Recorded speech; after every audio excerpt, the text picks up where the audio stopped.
Hello and welcome, everyone.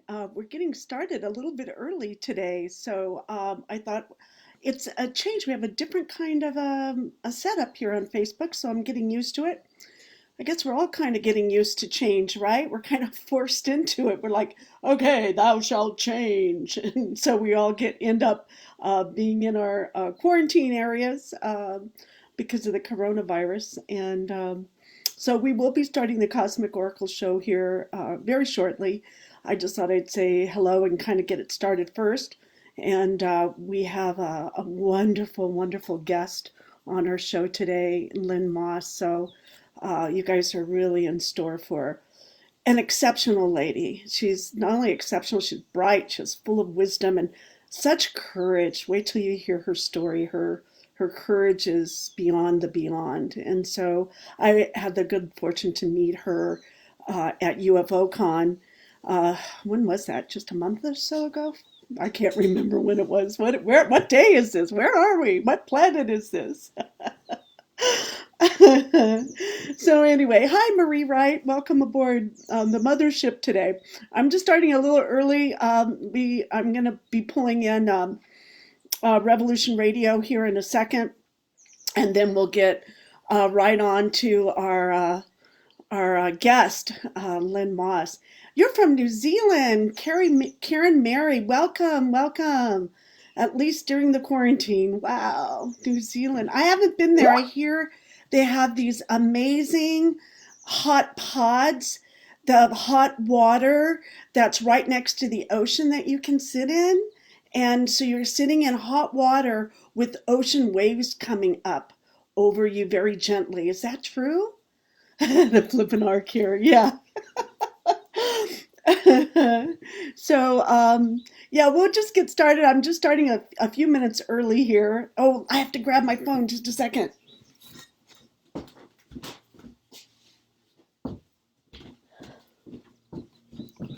Yeah, I have to get queued up. Give me 1 second here. Where is it? You guys can chat though. That's kind of fun having the chat box. Because you guys are close to each other. We have New Zealand. Did we say we have Australia here as well? Okay, let me see here. Phone and stop. Okay, recent. There we go. So we're all queued up. We're all ready to go. Yay! Oh, you were stuck on vacation. Well, hey, that's one way to slow you down, Karen. Oh, Mary, oh, from Arkansas? Is that where you're from, Marie, right? Is from Arkansas? My family's from Arkansas. My dad, I always get them wrong. I get them mixed up. My dad was from Mississippi, is it Bigelow, Mississippi? And my mom's from Little Rock, Arkansas. Yeah, that's how it is. Oh, that's so good. You're going to love Karen Moss. We're going to have her on in a few minutes, and you will just totally love her. So, hey, and Marie, I have never been to Arkansas. You know what's funny is I've traveled the world, but I haven't really seen that much of the United States. Isn't that a pity? There's a pity party right there. So now I guess I'll have that chance, hopefully, after we're on quarantine. I have my dear friend Bill Homan. He's the guardian of the Crystal Skull, and he is at the Serpent Mound in Ohio right now. So, and he's stuck there. But what a place to be stuck. Oh, excuse me, I'm at the Serpent Mound in Ohio, right? So they got together there and had quite an amazing event. So, Karen says lots of time for readings and meditation. That's right. Lightworkers Unite. Yeah, it's not that much of a difference for me because I'm home a lot. I teach, I have a school, Esoteric University, and so right now I'm teaching classes on Wednesday nights. I do that and teach you how to be psychic if you're not. Everyone is, but it's really developing those skills, and I really love doing that. So I do a lot online already. So I would come to the Ozarks for sure. I would want to see my heritage there. My grandfather owned a trading a post. He's one of the first, and his second wife was Native American, was First Nation, and they had a trading post together. At least that's how the story goes. So nice to meet everybody. I'm gonna go now over to the other side and get us on Revolution Radio. So here we go now. Only be a minute. I'm the producer, as you can tell, and the host. Ha, doing two things at once, but that's kind of normal. I have help from my friends, so so here we go. I have one more minute. All right, come on now. I have to wait till 4:59 and then I can pull over to the server because we are also live on Revolution Radio at freedomslips.com. So it's just stuck on 4:58 like forever. It's like looking at boiling water to boil. Here we go.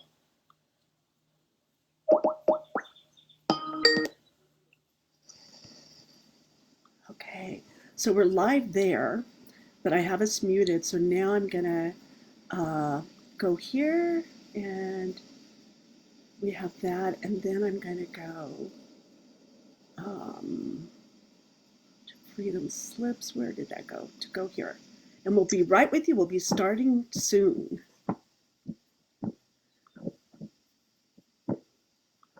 Banks have become an essential trade to our democracy. So consider this justice. Thank you for listening to Revolution Radio at freedomslips.com, the #1 listener-supported radio station on the internet. Please help support this station so this battle can continue forward. Revolution Radio!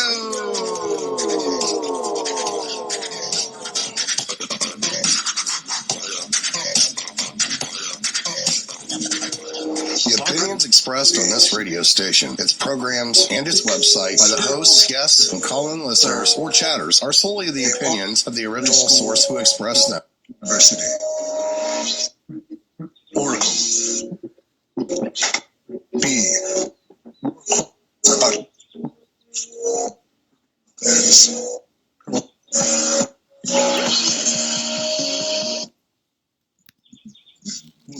What was?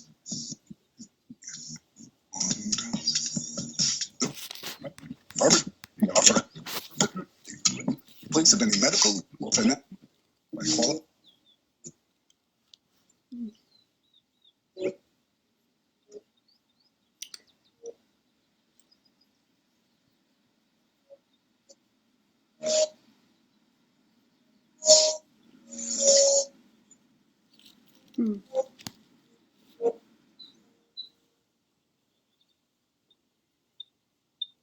Okay, well, how's that for a beginning?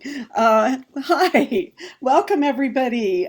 This is your host, Barbara Jean Lindsey, and you're here at the Cosmic Oracle Show. This is, I think, our 5th year. Been doing this every Friday. I love doing it. I've done the show from all over the world. I spent a year in France, and so did the show there in France too at like 2 in the morning or something like that. So that's dedication, right? To getting the truth out. Talking about experiencers is our main focus here. People having extraordinary experiences. I have some amazing guests on in the past, and I have some wonderful ones lined up for the future. And then today we have an incredible guest. Before I bring her on, that's LLEYN MOSS. Before I bring her on, I will give a little shout out to the station, and you're listening to Revolution Radio. That's freedomslips.com. That's FREEDOMS as in Sam, LIP as in Paul, S.com. freedomslips.com. Hit that donate button. There's donations. There's a donations button. Hit that button and give whatever you can. It's really easy. Give $1, $5, $10. Keep us on the air. We need about $2,000 a month to pay all the bills, keep the lights on and things happening. And so far this month, we've collected $600. We have a way to go. We also have a store where you can buy some swag, some cups, some t-shirts. And also you can become a Patreon and give monthly. That's what I do. It's like less than a movie ticket. And you can't go to a movie, so you might as well give a donation. So I want to thank you who have given generously in the past and continue to give. Thank you from all our hearts here at Revolution Radio for keeping us on the air, because you are the one that do that, because we are an all volunteer station. And without further ado, I would like to invite our wonderful guest, LLEYN Moss. We're going to bring her on the air, and I'm going to bring her on the air, and then I'm going to introduce her. So she has to sit in the hot spot and listen to all these amazing accomplishments she's had over the years. So let's give her a call. Hello. Hey, LLEYN Moss, welcome to the Cosmic Oracle Show. Oh, Barbara Jean, this is going to be revolutionary for sure. Well, let's hope so, of course. Well, it couldn't be anything else with the two of us together, right? Well, absolutely. In the time period I'm from, the 60s, make love, or, absolutely. So where are you now? Thank you for having me on. Mm-hmm. Where am I now? Mm-hmm. Well, I'm based in Seattle. I'm from Philadelphia, and I've traveled extensively. And right this very second, Barbara Jean, I am sitting next to my 19-year-old Aussie cat, who's part domestic and part wildcat. Ooh. And, yay!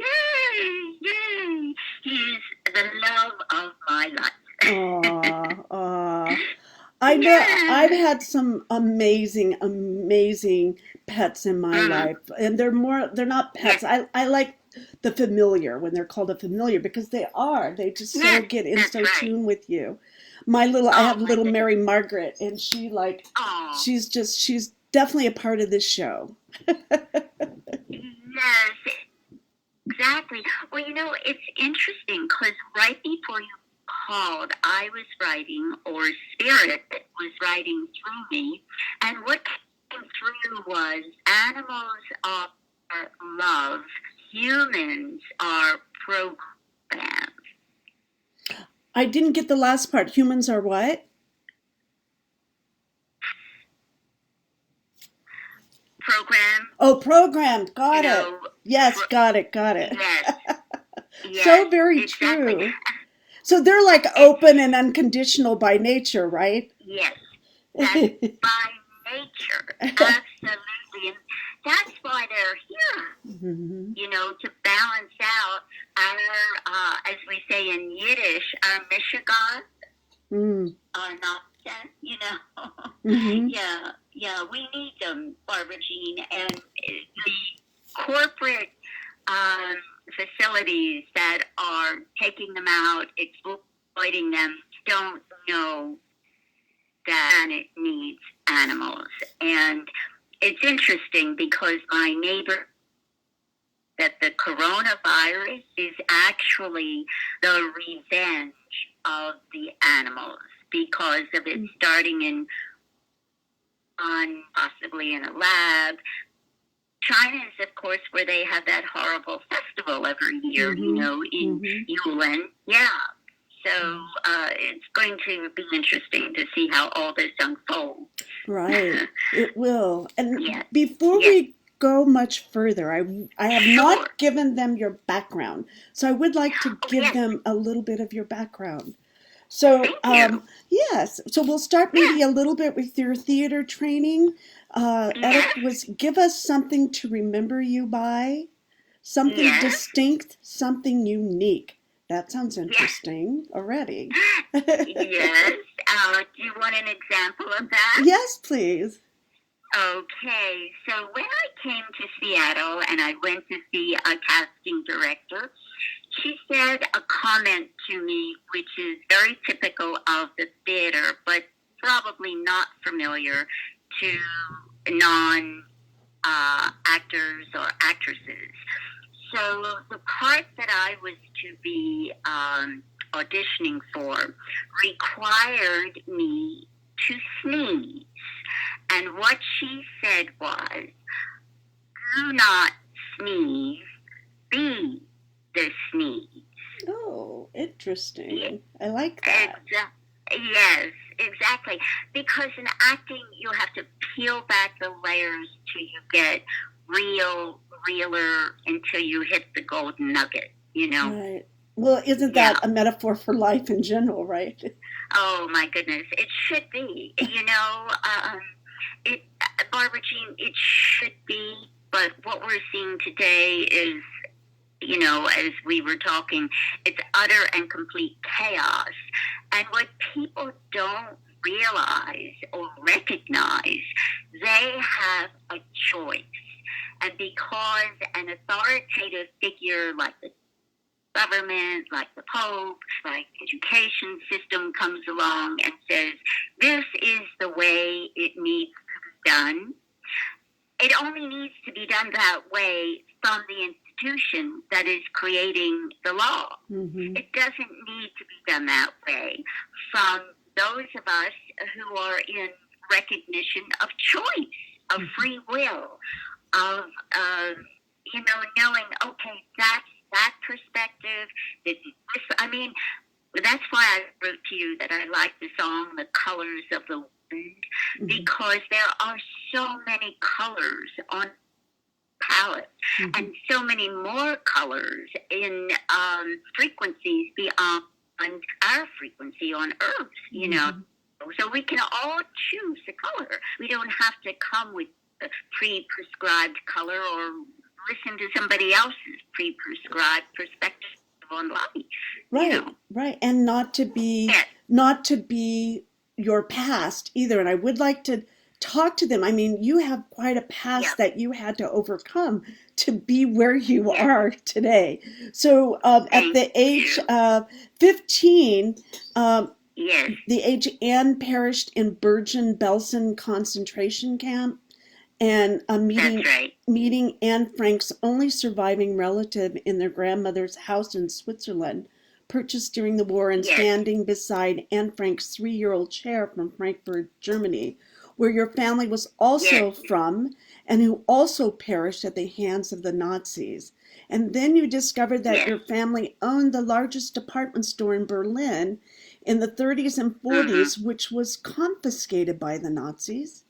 And this one, you walked into a facsimile of a gas chamber in the Berlin Holocaust Museum in Germany, and panicking, much as I felt the victims of Nazism did, viewing the Nazi medieval instrument of the torture atop one of Sachsenhausen's concentration camp ovens, a 6-foot-long nail used to impale gay kings in the Middle Ages.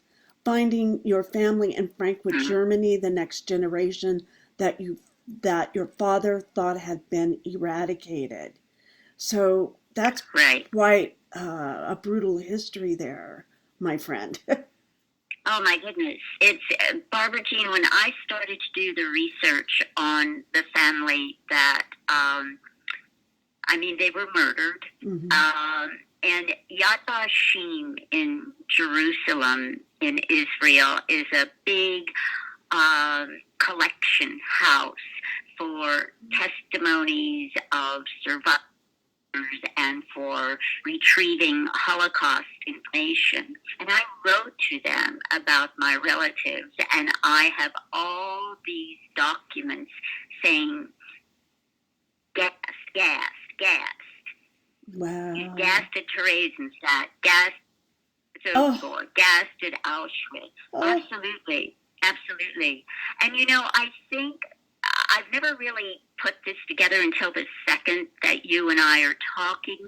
I think one of the reasons I went into the theater, or I was called to go into the theater, was to execute or relieve some of what I'm carrying around cellularly from my Holocaust relative. Right, all that pain and suffering.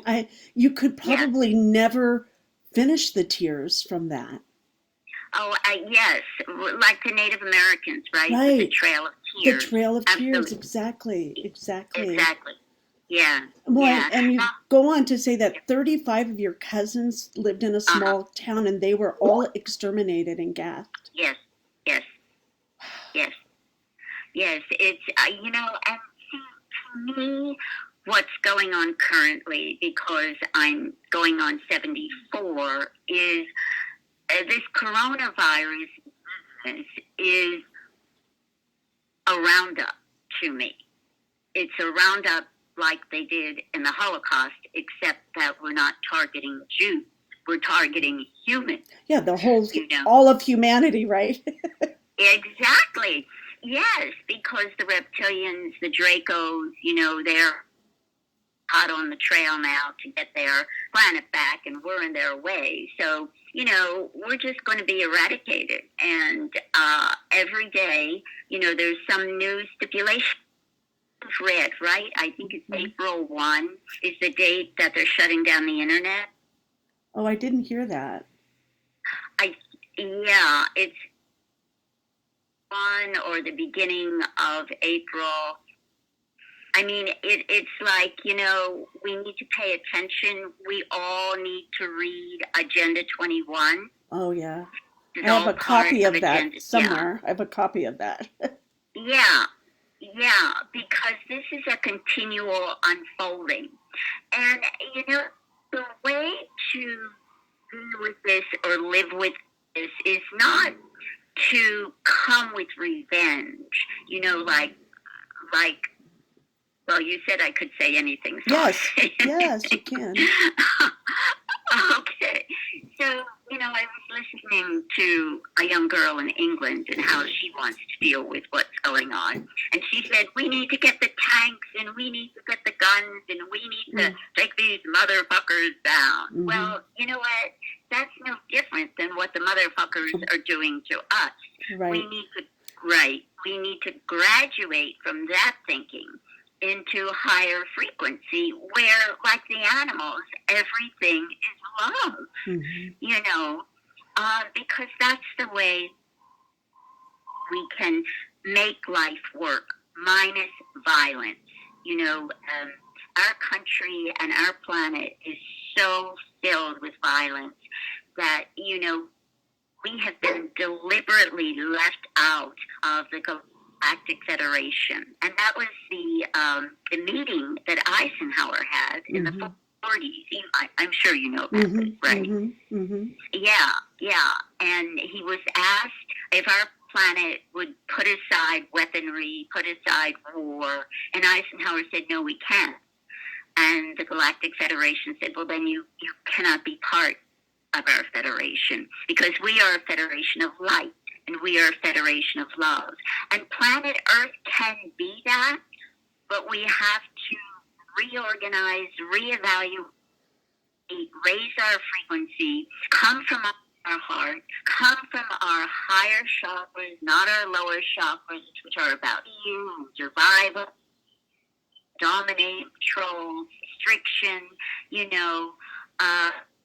where the higher chakras are like being on the top of a mountain. Like Edgar Casey's used to envision, right, climbing to the top of a mountain, looking down, and there you had total vision. You could see the streams, and you could see the animals, the farms, and you could see the hills and the dales, from an overlook, at a perspective. Yeah. Wow, it's we have choice right now. We have choice. And before we let a few choose for us, right? We get to choose. We get to bring back our power and bring back our strength and reset of where we're going to go from this day forward. Right. And exactly. Yeah. And so. So that's what we're going to do, okay? I have faith in humanity. I'm a positive person, but I really do have faith in us. I really do. And I've said this before. Everyone that I know, they don't want to go kill someone. Or there's no one I know in my family that's killed anyone, Right. And if you're, and I remember way back in high school where I had my favorite teacher in philosophy, and she said, what if we had a war? We declared war, and no one showed up. Mm-hmm. Oh, that's good. Isn't that great? Good. We just don't show up. We just don't show No. up for that anymore. If No, humanity says exactly. we're just not going to show up for that. But then again, That's right. you've got to take it where if someone's going to come and, grab your daughter or something like that or try and hurt you, you also have to fight back. That doesn't mean be a doormat either. So there has to be a good balance here somewhere. Yes. Well, let me tell you about my own personal assault experience with an intruder who had ropes and a gag shirt. A little bit I talked about this, at the conference. Mm-hmm. And so I was glad I did not have a weapon. I used energy. I used spirituality. And I used surprise. And, the idea that, okay, they're going to come in and they're going to have a weapon and they're going to, whatever they're going to do, at that level, nobody wins, That's, again, why we have to graduate into the higher frequencies. Exactly. Element of, that's right. Mm-hmm. When I use the element of surprise, I could tell he was a very educated man. He was a good-looking man. He was dressed very well. I mean, he looked like, the prime of the prime of Wall Street. Mm-hmm. But how he was acting was the opposite of that.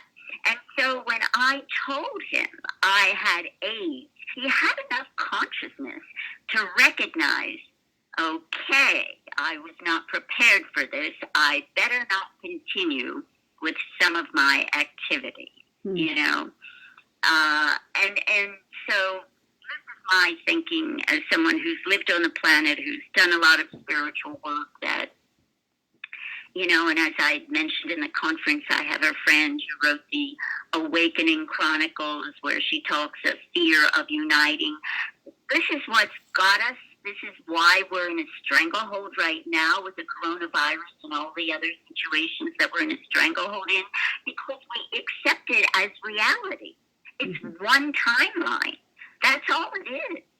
And I am seeing with my kitty that I just mentioned, who is a senior and is going through some health concerns.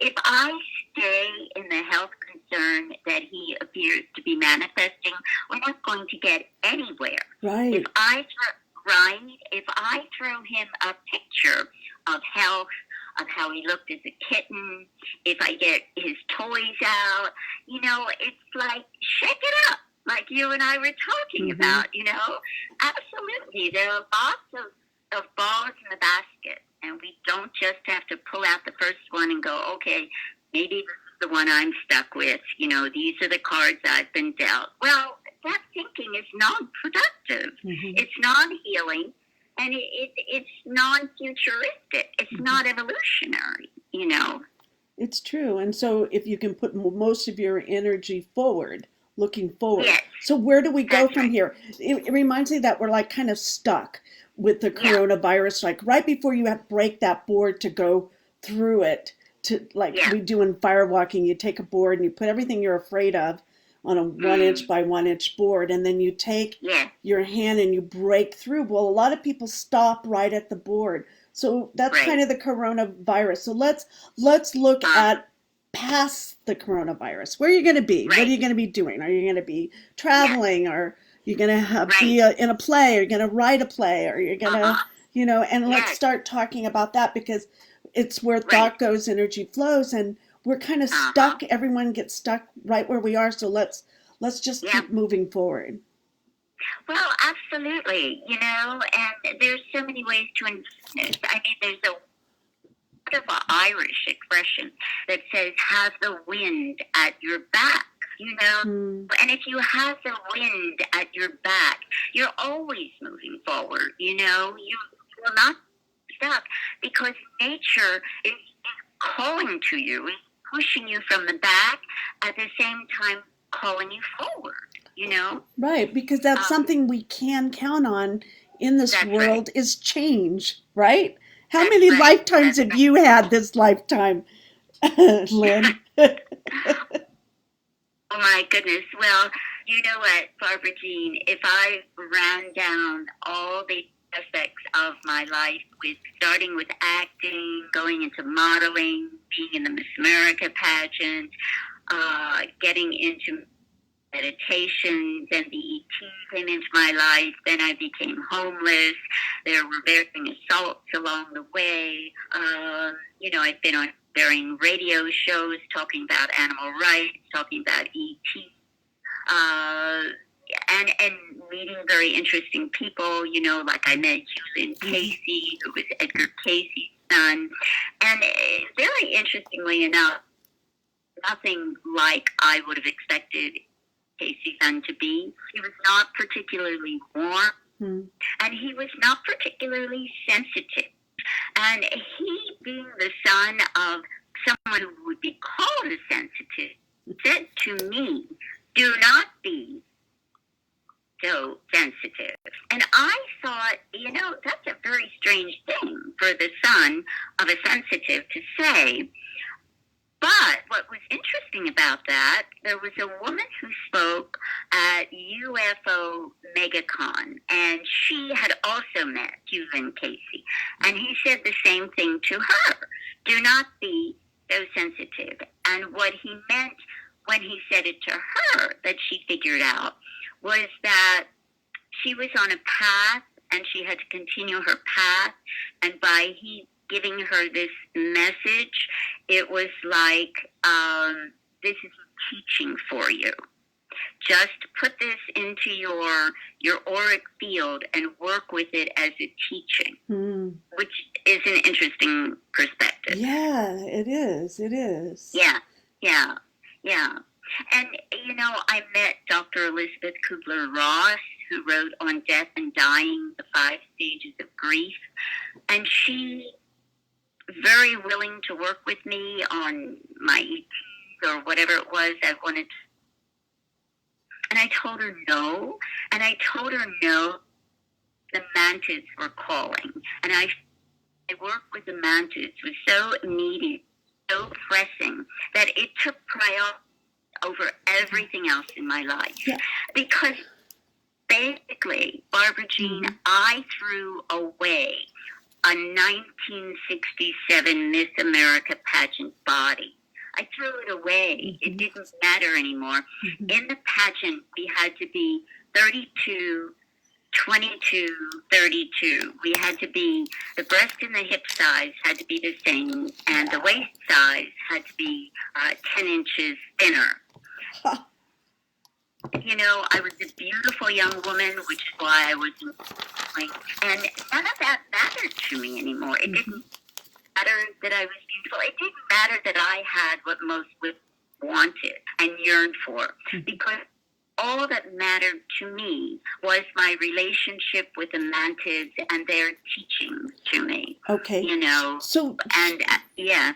So describe for our listeners what the Mantids are, what they how they came to you. Let's start with how they came to you. So go ahead. You're doing beautifully. You probably had a nice flow, and I just went through it, but that's okay. We'll roll with it. Okay. With it. Well, like I said at the conference when I were just at, born Jewish, and never allowed to be at a loss for words when you're born. Your brain has to be, popping and cracking and clicking every single second. So, I had met a meditation teacher and was doing the required amount of meditation, and he had become a friend, and then he had become more than a friend. And I just got so involved with meditating, way beyond the required time. And so as I got deeper and deeper into my inner being, I found more and more of who I am at other levels, and meant in one sense, I stopped eating for 5-6 days a week. And that's when the showed up. Mm-hmm. And I had no idea of who they were, what they wanted. I didn't know that much about the paranormal. I wasn't interested in spacecraft. I was an actress, Right. and I was a model, and I was interested in gorgeous, and that was my life. And it sounds like a good life. It sounds like a really good life. Well, it was and it wasn't. I mean, like in all aspects of life, there's a lot of deception. Hollywood is one of the biggest deceivers, along with autocracy, And as you know, they say Hollywood is owned by Scientology and owned by the big guns that own the planet. But that aside, so the Mantids came in when I had been fasting for 6 days a week, and I had raided the refrigerator would be an expression. Someone with an eating disorder, someone with bulimia, except that this was not my story because the Mantids were working with me even before to change my DNA to bring to their DNA. Okay. So I was already, all being moved out of the human experience. Well, and isn't that a validated way to reach enlightenment is through fasting, right? Yes. So that's exactly the road you were on. Is fasting one of the ways to reach enlightenment. Death too, well, if you don't do it right, but ultimately enlightenment. Yes. Well, and because I was a good student, I was a good actress, I was a good mom, dancer, I was a perfectionist. Everything I approached with an understanding 100%. And so when the Mantids came to work with me and they were giving me directives how to be in the light, work with the light, perceive more light, I just followed, I just paid attention. And as a result of that, just what you're saying, I was reaching enlightenment. I mean, I could control my body. Eliminate. I didn't require, because I wasn't living in the 3D. Right. You went to another. Your energy upgraded and went to a different dimension. You think, or parallel dimension. Oh, definitely. Oh, well, yes, even beyond a parallel dimension, because I think they say that humans are carbon-based, and with the light that I was around the corners of my mouth, and the light that I was seeing in front of me on a continuum, and the light that I was feeling in me, and the light that I was feeling beyond me, I am no longer a carbon-based, Yeah. Especially as, Well, you stepped out of your avatar, right? Yeah. I mean, most of your energy was out than in. Yes, and light, I get it. It's funny. Yeah, go ahead. Well, so your energy was more in your light beingness than in your 3D avatar body. And by being in that light body, it's where you could actually resonate at the same as the Mantids are and be able to speak with them. Yes. Okay. Absolutely. Now, something really interesting, which could be confidential between you and I, but I will open it up to the listeners because it's a teaching experience. So, after the conference you and I just attended, and I hadn't gone through my satchel with all my artifacts that I was going to show on stage.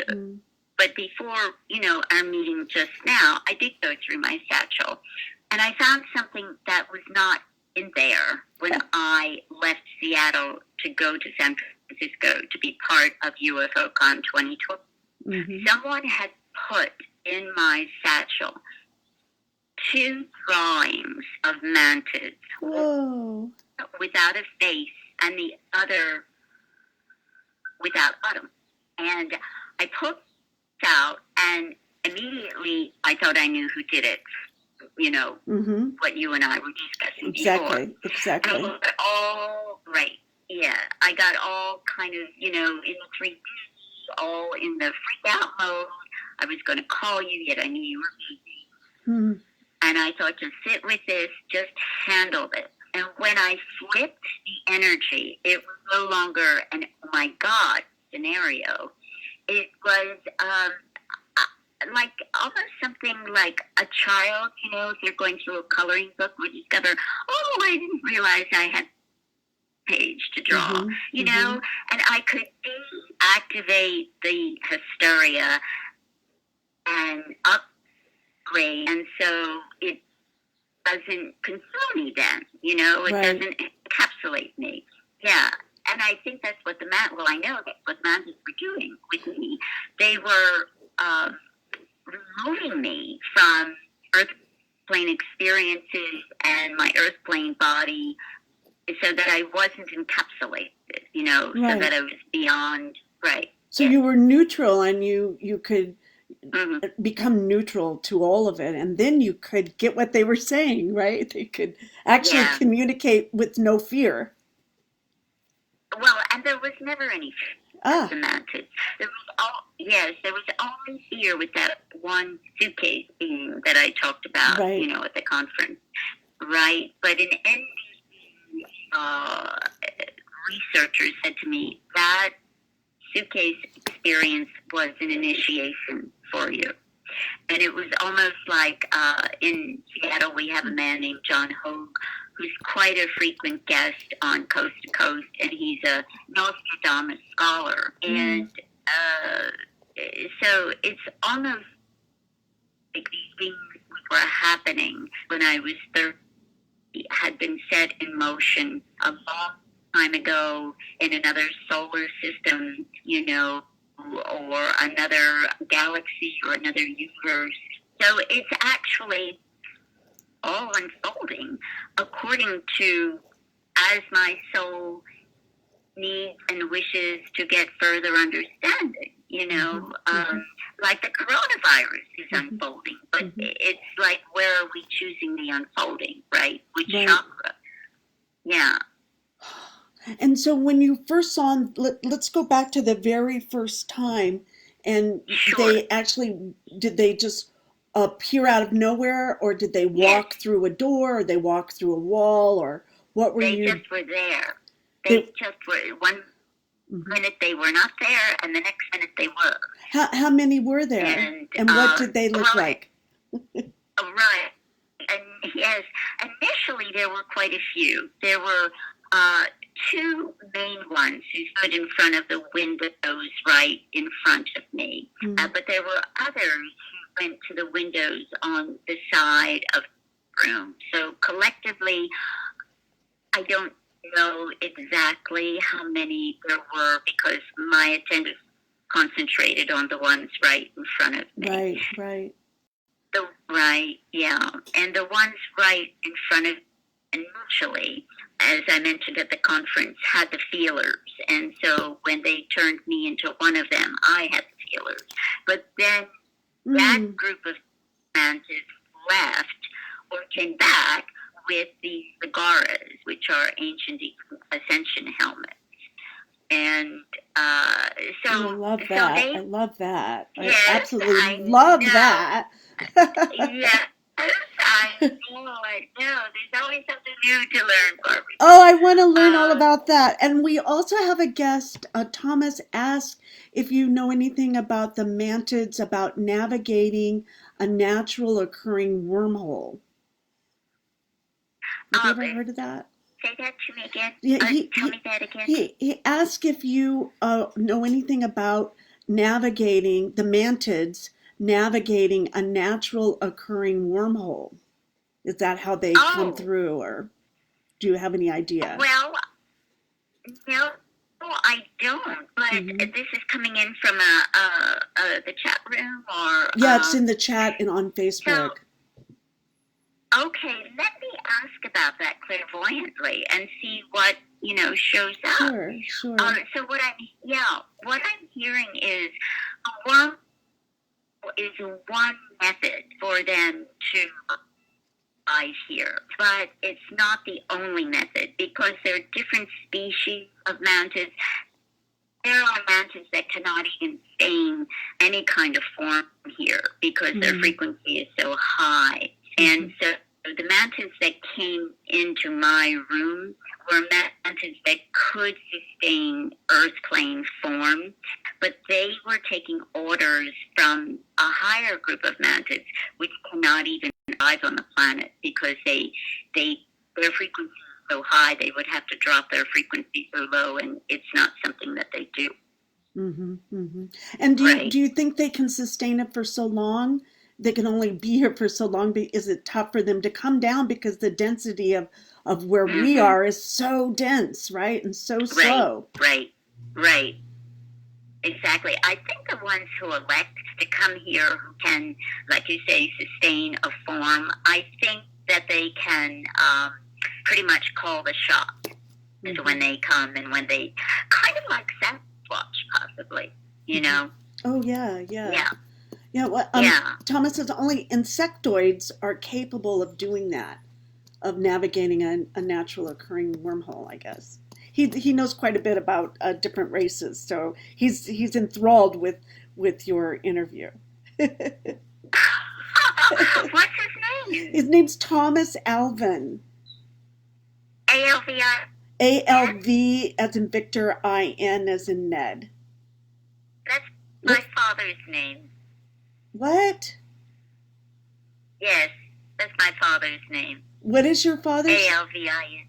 Oh my God. His first name is Alvin. Yes, that's very interesting. Yeah. So this could be a communique from my father. Yeah.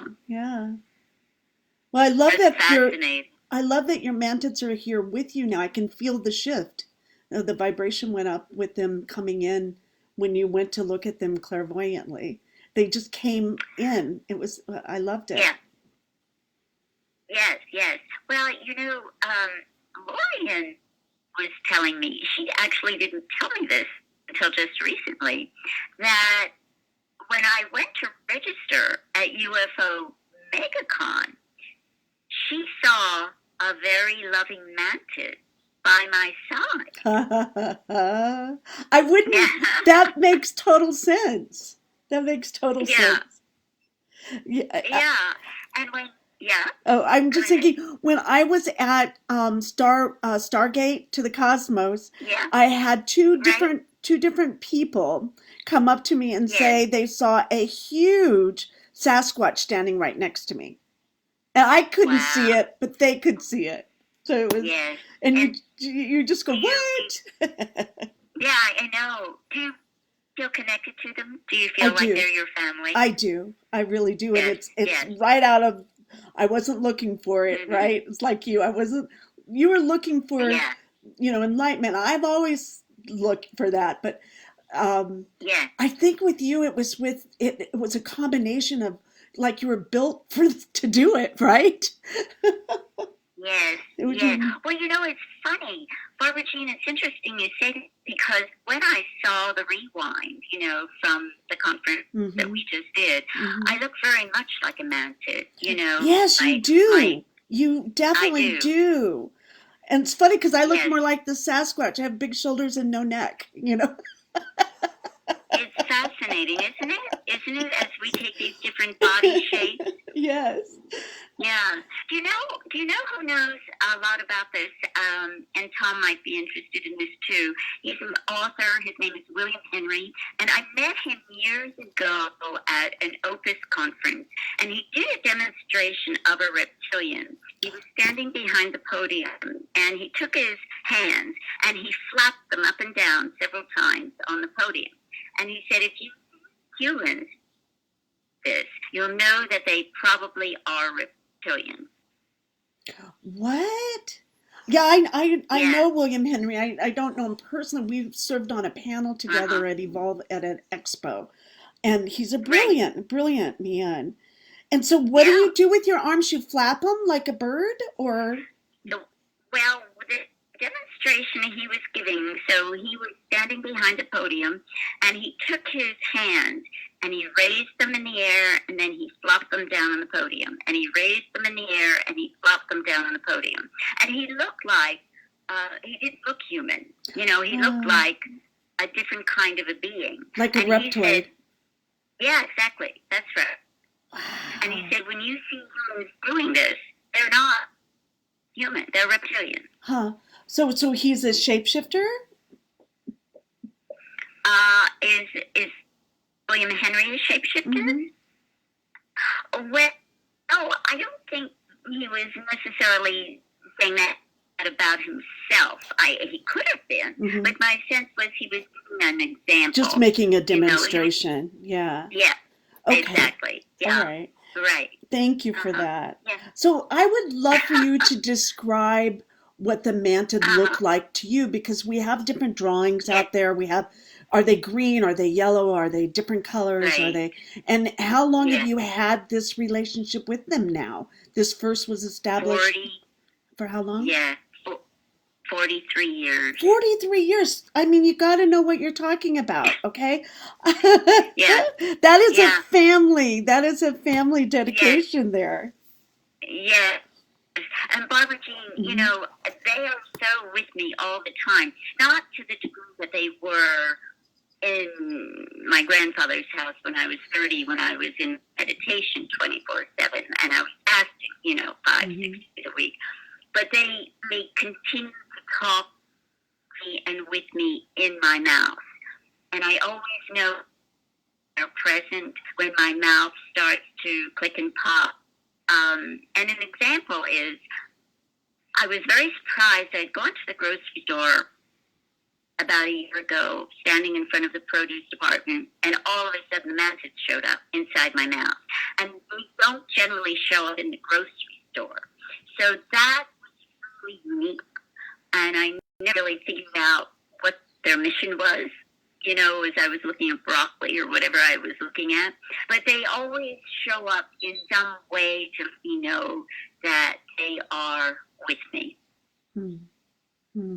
Yeah. Yeah, I've had the same, where they're, my Sasquatch sits in my front seat, always in my car, as I'm driving. That's where we communicate. Wow. And so at a conference, I had other people tell me that's how their Sasquatch communicates with them too, and they thought they were crazy. So it took us to each, you know, connect so that we found out we weren't crazy. These things were really happening, and there's nothing wrong with us at all. Well, absolutely not. Yeah. No, absolutely. Yeah. There's something wrong with the rest of humanity, not with us. Because this humanity that is busy, oh my God, the coronavirus, oh, I think we should definitely stay, you know, 6 feet behind the person in front. I mean, what is that? That's nothing but fear. That's nothing but drama. You know, that's low chakra. It's like, years ago, my meditation teacher said to me, I wish I could take people by the shoulders and shake the hell out of them. And that's what all this nonsense is about. It's about being, you know, it's like the story of Demeter and Persephone. Demeter was right and agreeing to be underground for 6 months and topside for 6 months.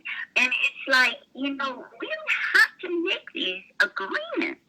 And if we made them before we came here, we can break them. You know, absolutely.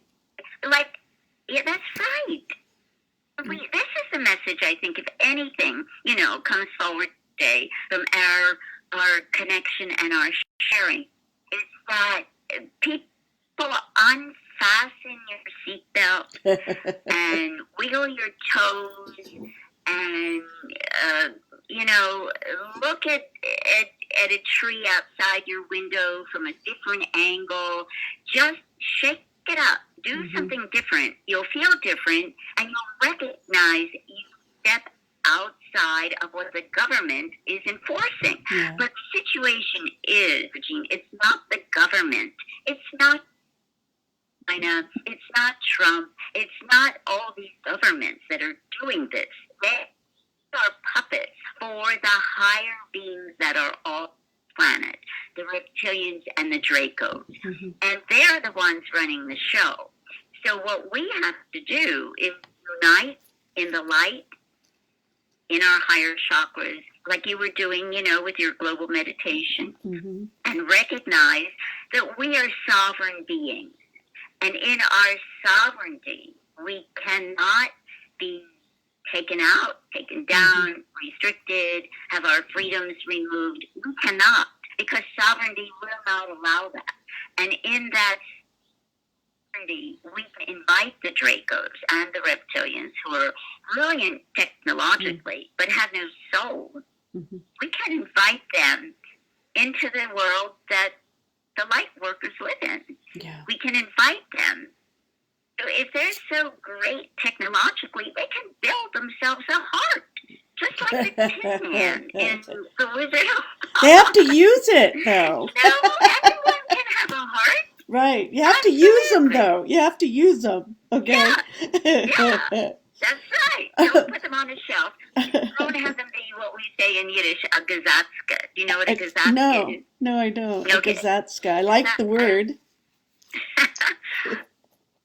Gazatska, let's say, you traveled and brought a souvenir, you put it on a shelf, and sat on your shelf for 10 years and you're collecting dust.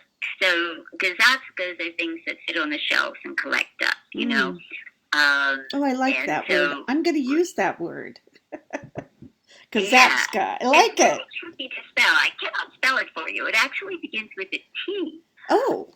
All right. So I know I'm not pronouncing it correctly. Right. But, see, by us going the route that we're going with this fear with the coronavirus, we're just in gazatskas. Mm-hmm. We're just sitting on a shelf, ordained by the government and by these off-planet beings to collect dust, because that's what we've been told to do. Now, sit still and gather dust. That's Right. no fun. No, that's not where the fun is at all. And you can't expect different results unless you shake some things up. And that's why you're here. Yeah. To shake things up, because that's where the fun is, right? And you know what, Barbara Jean? Mm-hmm. You know how much I weigh? I only weigh 72 pounds. Oh, my goodness. So that's all I weigh. Wow. So it doesn't take, we can shake things up no matter what frequency and what form we're in, Mm-hmm. Yeah. Wow. Yeah. That's a lot of power in that little 72 pounds. So don't be. If they put you in a bigger body, you would probably blow out, countries or something. Well, it's interesting because when I was in the theater, Mm-hmm. I didn't even have to speak any lines. All I had to do was stand center stage, and all of the audience's eyes were on me, and not necessarily on the lead or whoever was delivering the monologue. Yeah. Well, because it was on an energy, and it's on an energy Right. level for sure. Yeah. Yeah. Exactly.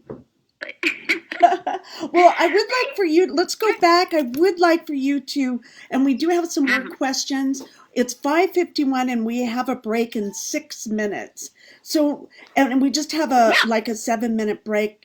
And then we'll come back for part 2. So we're almost done with. Okay. Can you describe the Mantid, what they look like to you? Did they all look the same, like replicas, or were they all a little bit different, and what that looked like in general?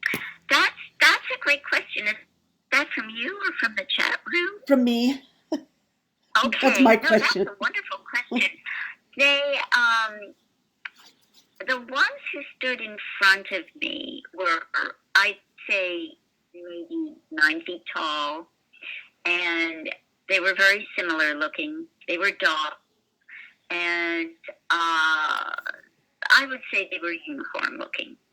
These are the ones that have been in my for 43 years. Now, the newer mantids who have come into my life don't look like the 43-year mantids at all. They're short, and they have a different purpose, which as of yet, I do not know what that purpose is.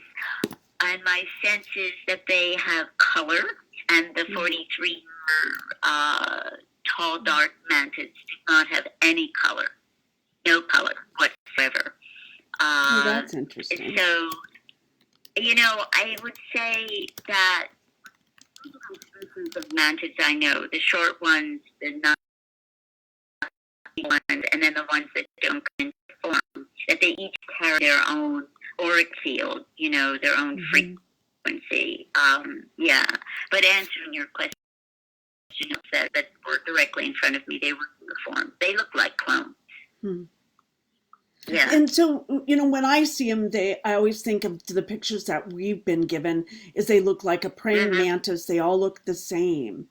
And that's just not really true from your experience.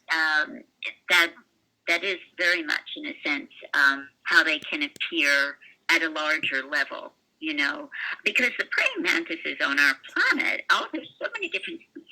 They come in so many colors, and they have so many purposes. They're absolutely amazing. They're little gems of light. They're gems of beings. Have you seen many different varieties of them? I haven't ever seen one, but I've seen other beings. I haven't seen a mantid before. But what would happen is the beings that I work with, they all look the same. They were all in white robes, big shoulders. I never see their face, but they all come as a group, and then they all get excited. They all have personalities within their avatars, and then they come to a group agreement, and then the one person then talks to my guardian, and the guardian talks to me. Now, who are these beings? Well, they call themselves the Watchers, but they aren't. I know everyone gets afraid and says, "Oh, they're the bad guys," but these guys, for me, they are not. So that's a whole nother story. But it's interesting to see how you develop communication with them, though, and it's very fast, and it's and it's only telepathic, right? The physical part is with the clicks and the pops. Yeah. Let's talk about that, because you had, if I remember right, you can correct me, you had a roommate or someone who asked you to leave because she couldn't stand hearing it anymore. That's right. And you had no control over it, or that's how you were learning how to kind of transform, or in your chrysalis stage of developing into a mantid? That's a fantastic question. Questions are wonderful. You could be an investigative journalist, and you are, actually. So I would say that it was all involuntary through my mouth. And I'm just thinking of this minute as a way of explaining that my mouth is like a spaceship that the mantids command. With their clicks and their pops. And it's with your full agreement. It's not like they just take over and you have no say-so, right? Well, that's a really good question, because, for instance, when I was standing in the grocery store and they were actually like going gangbusters in my mouth, I realized if I would have given over to that, I would have looked very peculiar. And so I didn't. So you're right. So there I had the choice to say, okay, guys, not now. Let's wait till I get home or something, right? Right. Well, you have seniority because you have the body. But when they want to come through, they just show up. Not like they did in Philadelphia. They don't show up physically. They show up in sound and in vibration. Wow, I just love it. Well, thank you so much. This is our part 1 of the Cosmic Oracle Show. And we'll be right back, everybody. We're going to take a station break. We'll be right back at 6:04. So you can put that on your clock.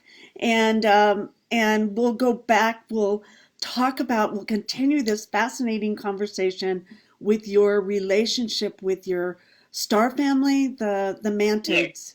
All right. Yes. Thank you, everyone, for tuning in. And I have another star family, too, Barbara. What are they? They're the Alpha-Etians. Okay, we want to talk to them as well. So stay tuned, everybody. Don't go anywhere. And Thomas, we will get your questions answered. He has some great questions. So we'll be right back. Don't go anywhere. Thank you, everyone, for listening. We'll continue this fascinating conversation with your relationship with your star family, the Mantids. Yes. All right. Yes. Thank you everyone for And tuning I have in. another star family too, Barbara Oh, Jean. what are they? They're the Alpha. Okay, we want to talk to them as well. So stay tuned, everybody. Don't go anywhere. And Thomas, we will get your questions answered. He has some great questions. So we'll be right back. Don't go anywhere. Wadia will remain Thank you, a everyone, for dictatorship. listening. We'll talk about this fascinating conversation. Why are you with guys so your relationship with anti-dictators? your Imagine if family, America was a dictatorship. You could let 1% of the people have all the nation's wealth. You rich friends get richer by cutting their taxes and bailing them out when they gamble and lose. You could ignore the needs of the poor for healthcare and education. Your media would appear free, but would secretly be controlled by one person and his family. You could wiretap phones. You could nurture foreign prisoners. You could have rigged elections. You could lie about why you go to war. You could fill your prisons with one particular racial group, and no one would complain. You could use the media to scare the people into supporting policies that are against their interests. Tune in Monday through Friday, 4 p.m. Eastern, for Liberation Nation with Deacon John, where America comes to hear the truth. I know this is hard for you Americans to imagine, but please try.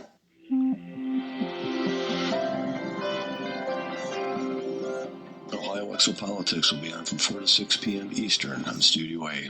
Mark Steiner will have guests on that will discuss many important topics, including the state of the world today. However, much of the show will be dedicated to the writings of Edward Albert Meyer.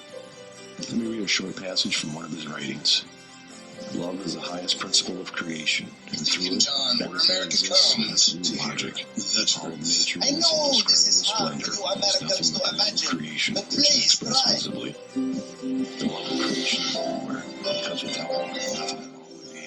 So Ohio Exopolitics, join Mark on Ohio Exopolitics from 4 to 6 p.m. Eastern on Studio A. And discuss many important topics, including the state of the world today. However, much of the show will be dedicated to the writings of Edward Albert Meyer. Let me read a short passage from one of his writings. Love is the highest principle of creation. It is no secret that so-called mainstream media is best described as controlled propaganda. Countless news stories are either totally ignored or spun with half-truths, and because of this, essential facts and vital information are often compromised. Join Dr. Ott every Friday night on Studio B at 10 p.m. Eastern and learn why The Story Behind the Story was nominated for a Peabody Award in its second year of producing unparalleled broadcasting excellence in 1997. That is, if you really care about learning the truth.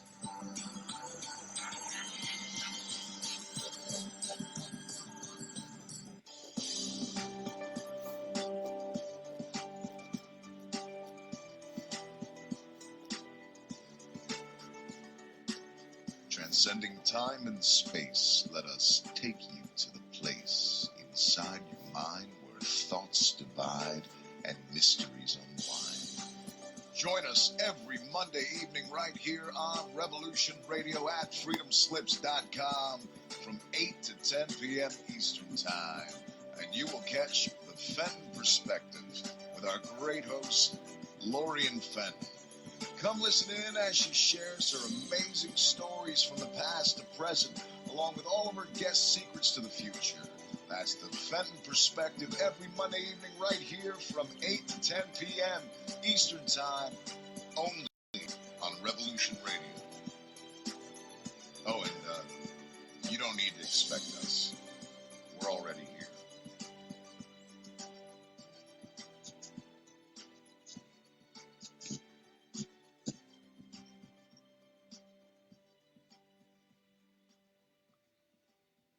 The opinions expressed on this radio station, its programs, and its website by the hosts, guests, and call-in listeners or chatters are solely the opinions of the original source who expressed them. They do not necessarily represent the opinions of Revolution Radio and freedomslips.com, its staff, or affiliates. You're listening to Revolution Radio, freedomslips.com, 100% listener-supported radio, and now we return you to your host.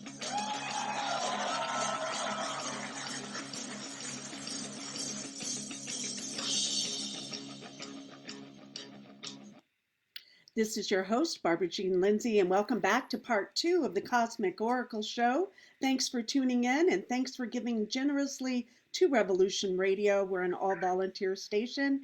So go to freedomslips.com. That's freedomslips.com, and hit that donations button and our store button, and buy a t-shirt, a cup, or whatever to keep us on the air, because we're only here thanks to your generosity.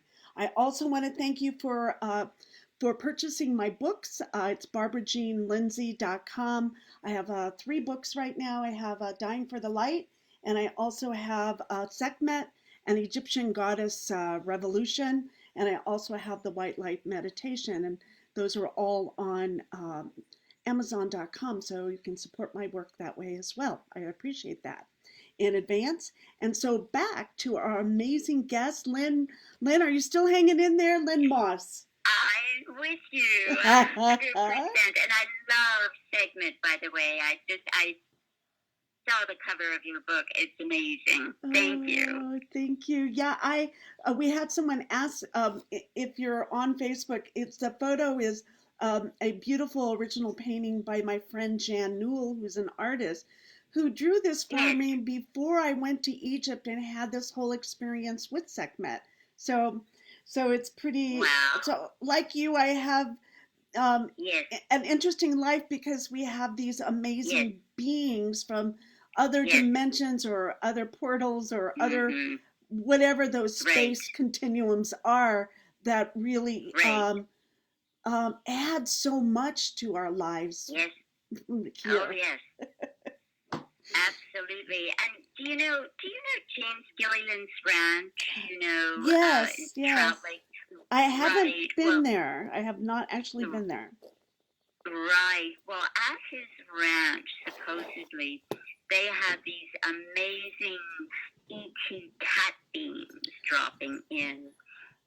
That's what I've heard. I've been to the ranch. Barbara Jean, you would love this. As you walk through the trails of the ranch, they have Sasquatch crossing place. Yeah. Well, I would be at home. You would be at home. And the staff leave apples out. Sasquatch, and they always know when the apples are gone, the Sasquatch have visited. What? I love that. Huh. That's great. That's fantastic. Yeah. Well, do you leave food out for your mantids, or do you leave gifts for them at all? No, because we are each other's gift. Oh, I love that. I love that. Yes. That's beautifully said. Yes. Yes. It's because, everything is done at a higher frequency. And so you were asking, we went to break, about my other star family, which I just found out about. Oh, let's talk about 2 years ago. Well, before we go there, we have a couple questions about the mantids, if you don't mind. Yes. Let me see. Oh, sure. Here we go. Let's see if I can find them here. Let's see. Okay, we have that one. Now, Thomas Alvin, he wanted you to know that he served in the Dark Fleet, aka the Interstellar Navy, from the Secret Space Program, and he thought you would want to know that. And from his learnings was that he knew that in the Secret Space Program, mantids are renowned for their surgical skills. Wow, yes. And he said they have 6 limbs and compound eyes help. Compound eyes. And he said that the Draco are no longer running the show, but the triumvirate is. And that's a double-edged sword. And we're all ruling ourselves, but it's the worst elements of the solar system who are doing it. So he just wanted to throw that out to you and get your response before we go on to your other group of star being family. Well, this is fast. There's some overlaps with what Tom has shared, in the sense that so my father worked for the missile and space program through when the Apollos were going up during Kennedy's time, and it was amazing. He would bring home like these maps that would stretch all the way across the dining room table and then fall over the dining room table.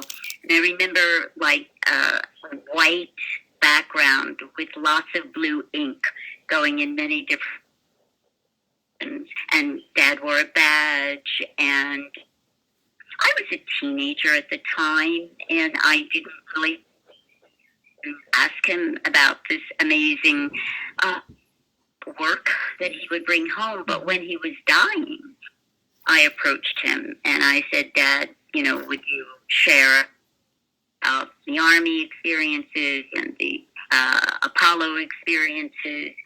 And his tone got very militaristic, and he said, Lenny, you have to ask me a specific question. Meaning that his information was not available like that, you know.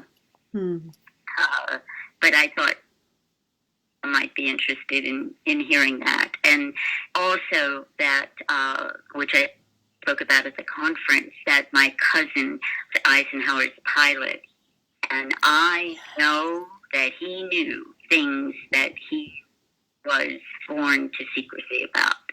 I know that. Right. Because I asked him to talk before he died, and he wouldn't. He wouldn't. Wow. So you come from a lineage of having possibly an alliance with these beings. Yes. Well, I don't recall whether I mentioned that at the conference, when I was doing regression, that my cousin had come through in a regression, Eisenhower's pilot, as a Mantid. So, and other family members, right, have come through as Mantids. I have a famous brother, and doing regression, not specifically looking for anything in particular, but what came through was he's also a Mantid. So this goes to show that my understanding and relationship with the Mantids is 100% positive. I don't have the associations that others do, that they are there with the grays to calm people down. That's not my experience with them. No, right. But I love that we have your experience, and it's your honest, truthful experience, and you're showing up and you have the courage to do it, and we're just so happy that you're here, and you've been through a lot to be able to hold that within yourself, that I am this I am that I am, right? You know, Barbara Jean, so much for saying that. There was a quote that I heard in a movie years ago about someone who was thinking of committing suicide.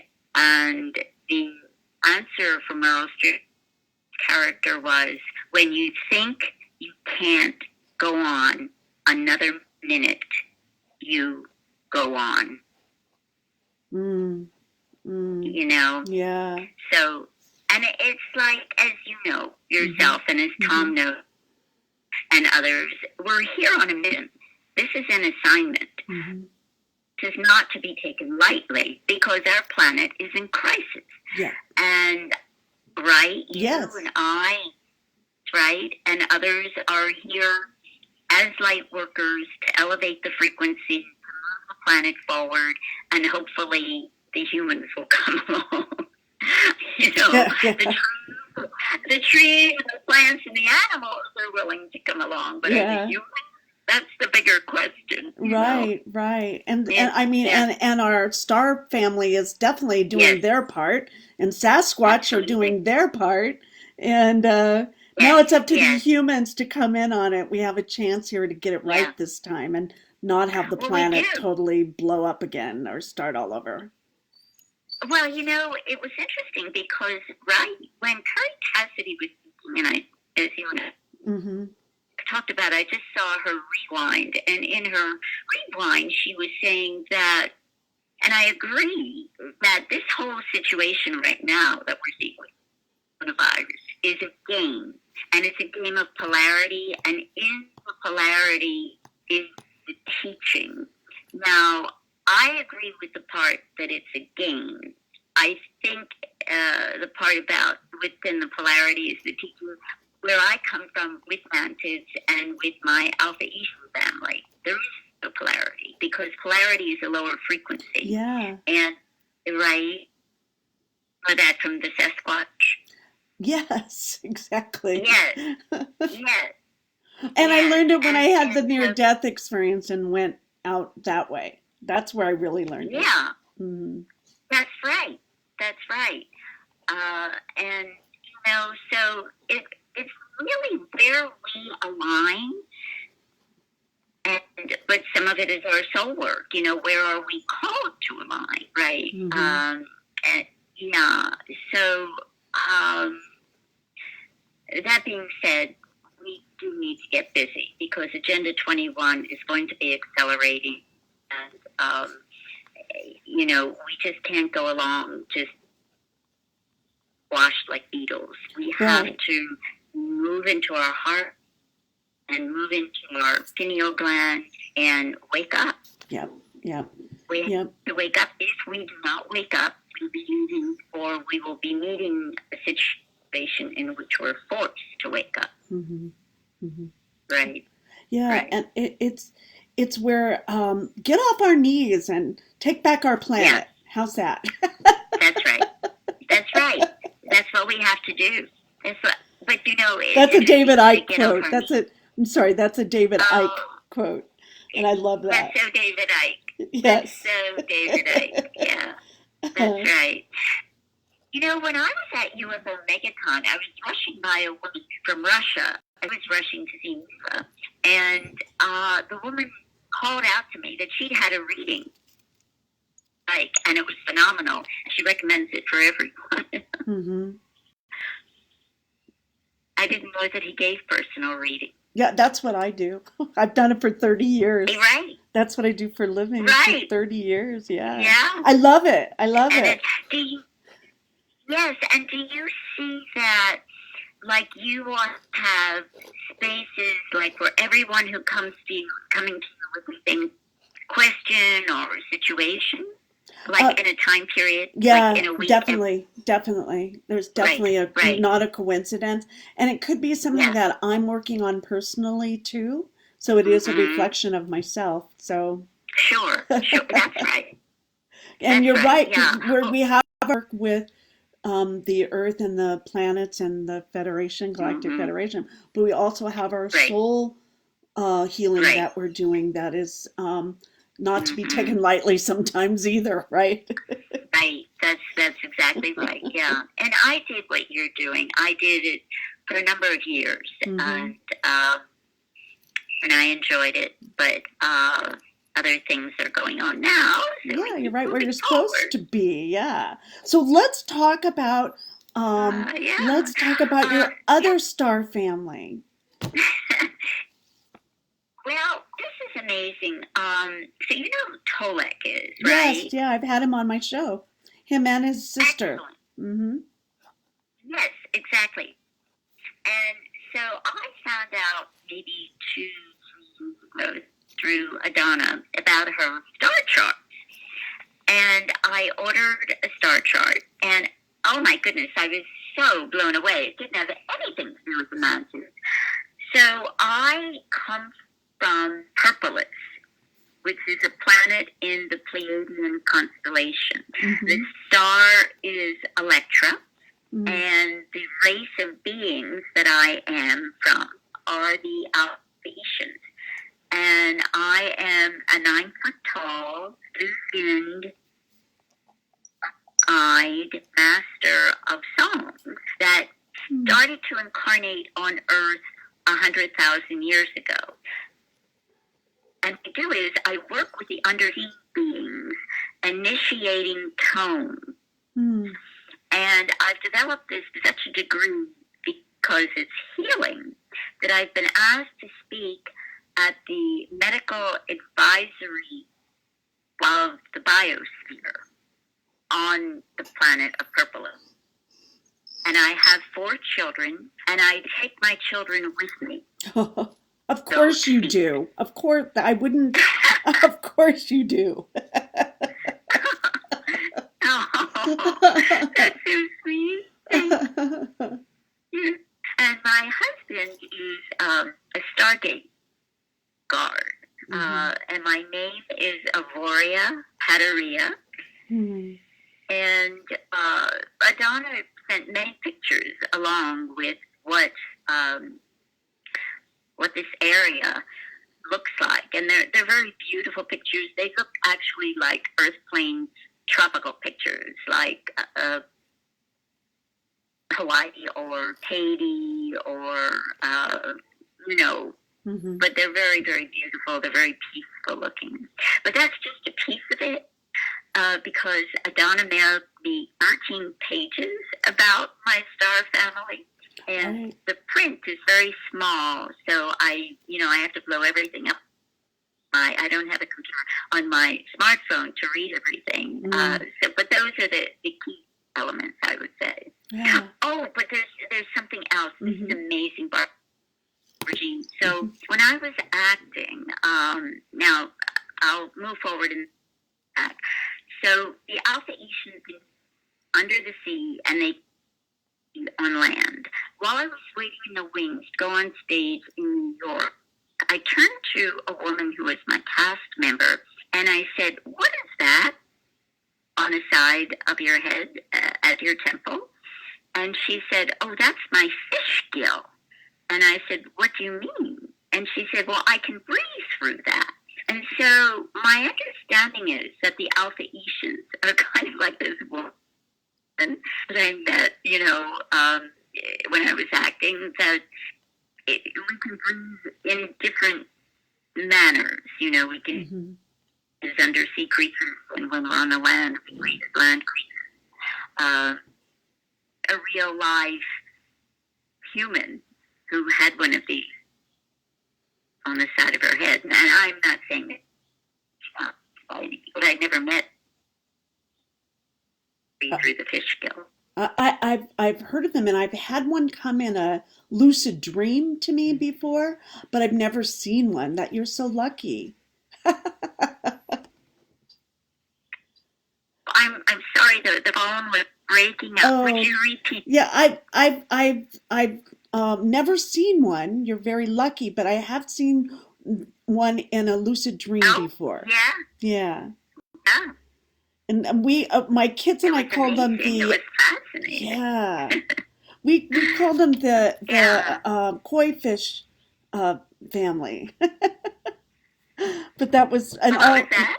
we called them the koi fish family. They were like they looked a little bit like koi fish to us.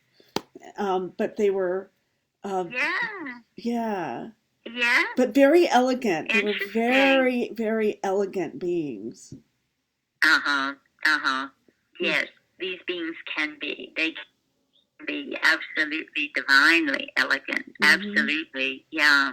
And I guess I would say too, because there's so much talk about the Greys and abduction.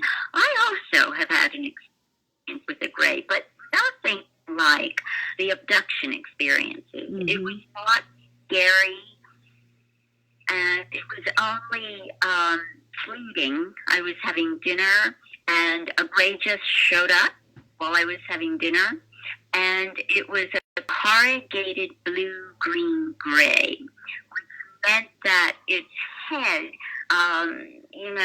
I shared this with Miles, and he said, "What do you mean by corrugated?" And it's like, when you look at cardboard, like when you're taking a package apart, and it's got like sort of ripply little squares. Yeah. Do you know what I mean? Exactly. Yeah. Yes. And so that's what the head looked like, except that it was in blue and in green. and but nothing scary, just sort of a drop in and then on its way back out again. Huh. Was it dolphin skin looking? Was it dolphin-y looking? No. Not different? No. Now, do you know grays that are like that? No, it just came to mind, so I just asked it. It just was there. Yeah. Well, But, dolphins are part of each of them. okay, well then that's probably why I asked that question. I'm sure.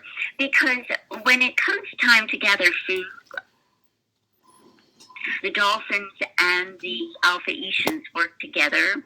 So this hierarchy, like, you're this and I'm a that. There's none of that, because it's all higher frequency. It's 6-dimensional frequency. And so we work together to collect the food for whoever's going to be eating, which I like, Yeah. And so do you tone over it, or do you tone, and could we heal the coronavirus with toning?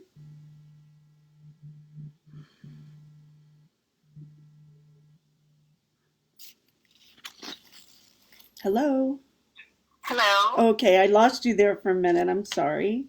Oh, there you go. Here we are. I just had a warning. It came on my phone. It just says warning in a big yellow exclamation point. I go, well, we're doing a good job, Lynn. We're doing a great job. The technology is letting us down, which proves we can't put our hats into technology. Not 100%. Right. And so with this star family, then when they came through, is it were you kind of seeing them before Adana gave you your chart then, and it kind of, or okay, so by seeing the chart kind of triggered it.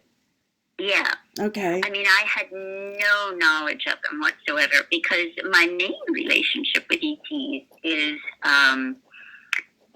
with the Mantids. Now, what's interesting with the Mantids is that after the 2016 25th anniversary UFO Congress, my kitty, who's since passed on, the one related to the LLEYN being, myself and the Mantids were on a craft together. And it was lovely. It was charming. It was like a British garden party.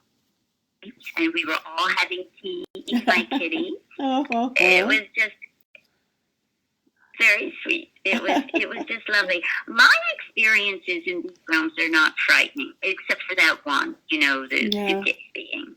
Right, yeah. I haven't had one either with all of my association. I've never had one. And I'm sure that they exist, but for myself personally, I have not. So, and then, but and then someone says, well, you could have a screen, they're blocking and you're having screen memories or whatever it is, which is possible.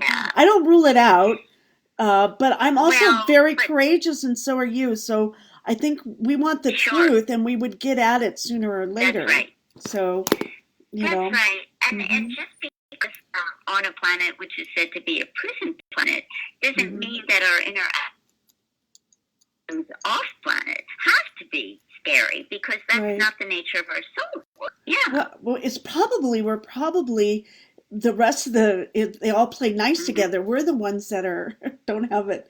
That's the problem here. That's the main problem. And we're not going to just walk around the elephant in the living room anymore. We're all each individually responsible as well, not only collectively. And if they can keep it isolated and alone, that's been working, but that's what's changing. I really think that is the big change, is that if we really do connect with one another, then we can, really that'll be the change. Yes. Well, that's right. And that's what people are saying, that this is a shift, this is a reset. And for people that are so type A personality and motivated outwardly, that it's giving them an opportunity to quiet and sit within themselves. But, that's all well and good, but we don't need to have it be in a restrictive sense. Right. That's the part that's just wrong, and it's not natural. It's unnatural. It isn't. But you know what? That's what they're doing to the animals all over the Mm-hmm. planet. You know, Mm-hmm. all these restrictions and exploitation. Because to these other beings, like Tom was saying, the triumphant, we're nothing to them. We're like animals to them. Right. You know, we're right. Yes. But we know we're not like that. So we have to show our stuff. So, and you're such an activist for the animals. I'm glad we have some Yes. time to talk about that. And with Yes. the horrendous care of the animals before they are eaten. And so it's Right. like we might really want to rethink that. Shall we Oh, say? we have to. We have We to. have to. Right. That's why all of this hubbub is going on. And that's why my neighbor said it's the revenge of the animals, because this whole thing started in China, where the Yulin Festival, but where they eat anything in China, supposedly. But to me, animals are avatars. They are high frequency beings. And they're teachers. And I mean, as I said on a radio show for animal rights, what being would agree to come to a planet boiled, butchered, burned, skinned alive, blinded, having its parts just skewed around? I mean, what they go through is beyond recognition. It's worse than what the human Holocaust was. And if we don't stand up, you know, and acknowledge their truth and their being, then the rest of us are guilty, you know. Mm-hmm. And the group that I worked with in Berkeley, Direct Action Everywhere, started by an attorney, they have come up with some marvelous slogans, which is Let Die, Cancel Animal Ag, Right Rescue. And they have grown so much since the time that I worked with them, which was in 2017, 6 years ago. They're all over the world now, and they are walking into the atrocity facilities late at night, not with masks on. They're walking in with their faces, you know, fully exposed. There was one facility that they walked into, and one of the staff with DXE decided to do what was done to the animals, and he chained himself to an electric current, not thinking that they would turn the electric current on him, and they did. He thought, you know, he was going to be able to walk in and see what they were doing to the animals and then rescue him.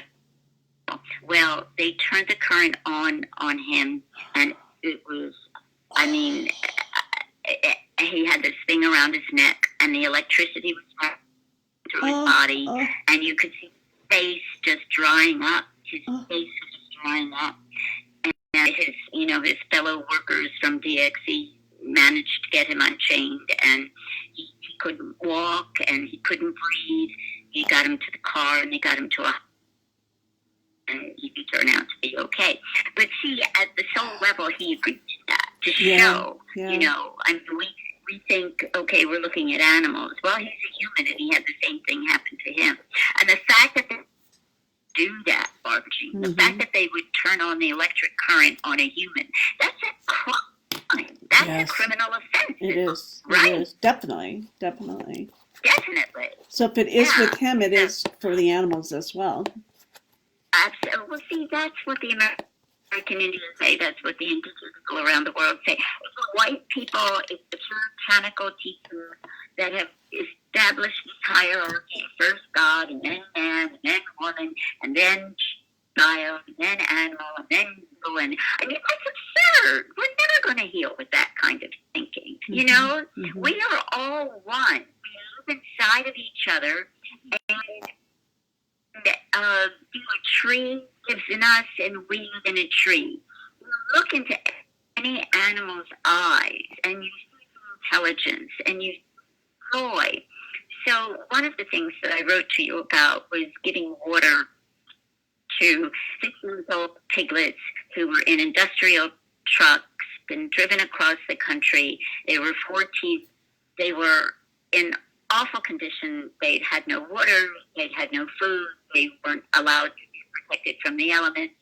Their limbs were broken. I mean, and then we're going to chop them up and cremate them and eat them. You know, I mean, what kind of sad is that? Not only have they been infected and infected and all kinds of things at the physical, but the fear at the emotional, you know. So when we're eating them, we're eating disease at physical, and we're also eating fear at the emotional. No wonder we are a sick society, you know? Yeah, it's you know, we don't even think about it, and that again is a conditioning.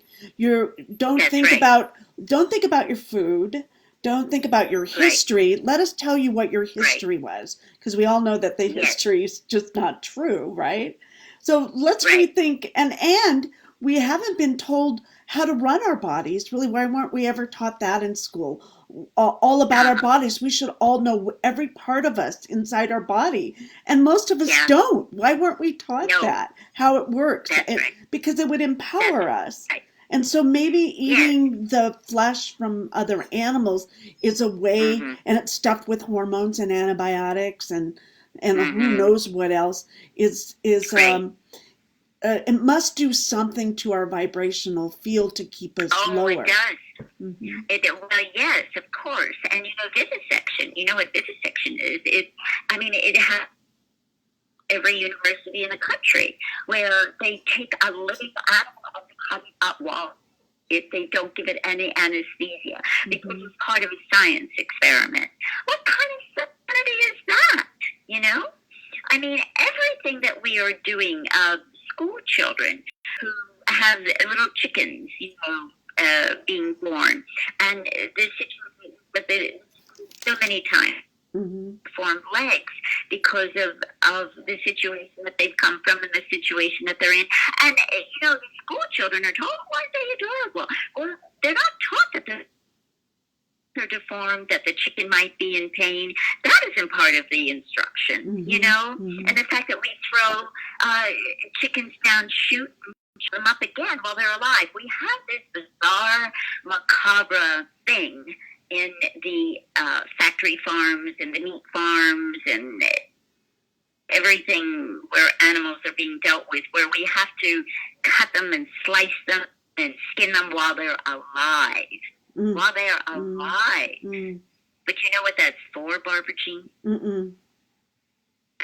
This is for male enhancement. What? It's for male sexual enhancement. This is an old Asian philosophy that the more the animal is tortured before death. Oh gosh. I know. It's sick. It's sick.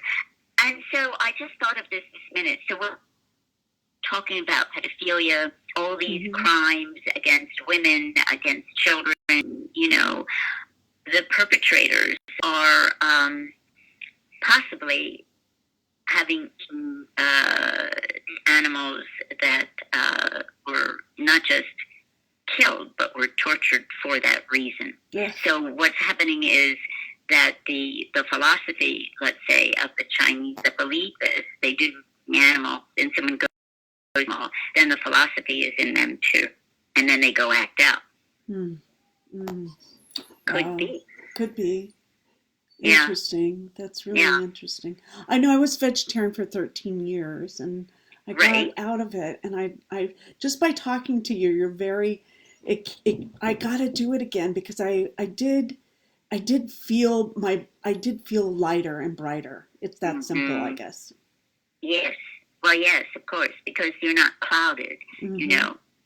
And the thing with my mantids is that they're trying to wean me from human food, which is why the fasting could go on for 6 days. And if I would take human food when they were instructing not to, it would be hell on wheels. You know, it's when I would see dangling worms on the tree at my grandfather's house when I would be shut down. I mean, basically, I couldn't think. I was gone. LLEYN was gone.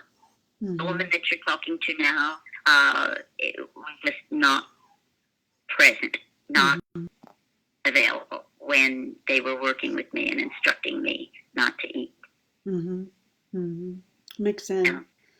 Well, and you had to go through your transformation. You really did.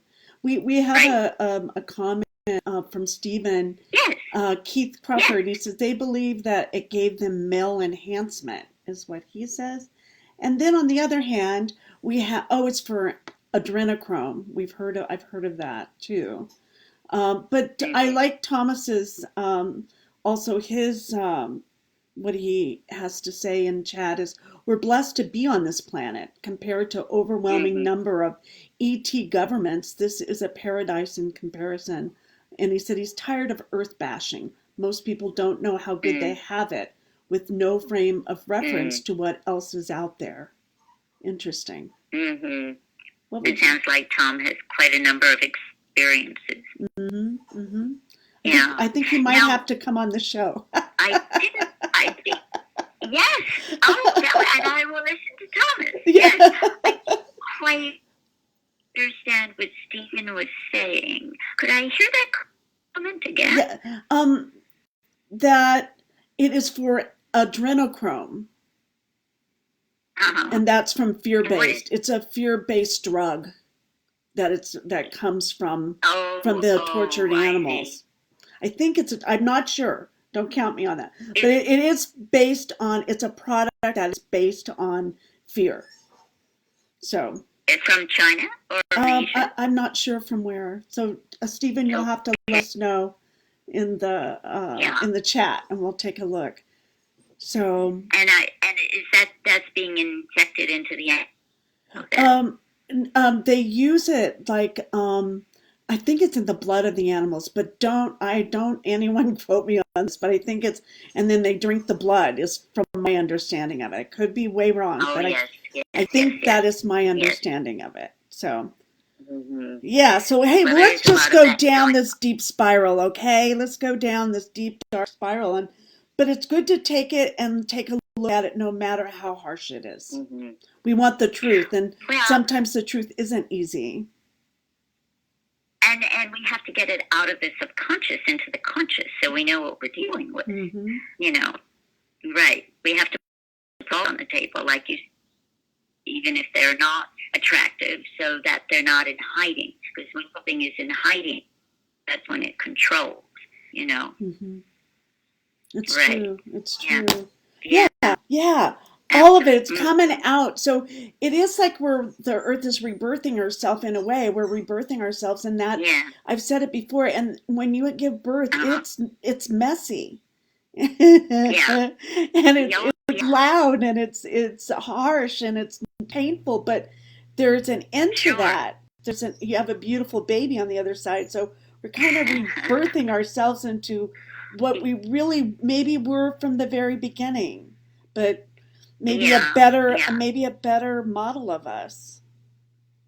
Yes, well, I think that's what we're moving into, certainly, you know, because out of the chaos will come the calm.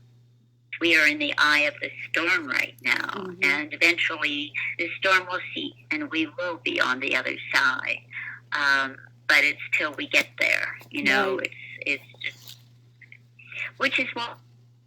Love that line in Cat Stevens' Peace Train. Out on the edge of darkness rides the peace train. Yes, I love that. I love that. Yeah, absolutely. So it's about remembering. It's very much about remembering. Now, going back to regression for just a moment. So you're reading my mind. What's that? You're reading my mind. I was just going to go right where you're going. Wonderful. Oh, well, that's fabulous. We're in sync. We are. Yay. So some people have come through, which are people on the planet. One was John Lennon. And John Lennon's message to me Well, because at the soul level, we're just souls doing the work. You know, it's not anything about celebrity status. Right. So his message was, Lynn, you are being weaned from being human. There is a door in front of you. Walk through the door. You know? And I think when John Lennon was taken out, I think that a soul agreement on his part too. That he had to get on, and he had to true with John Kennedy, because John Kennedy came through in a regret, saying that he was now a member of a council with 5 other members, and his job on the council was for souls to come to him. He would ascertain the frequency of their soul, and then he would designate the part of the universe where their soul could best serve, depending on that individual soul's frequency. Isn't that fascinating? Yeah, I love that. I love that. Yeah.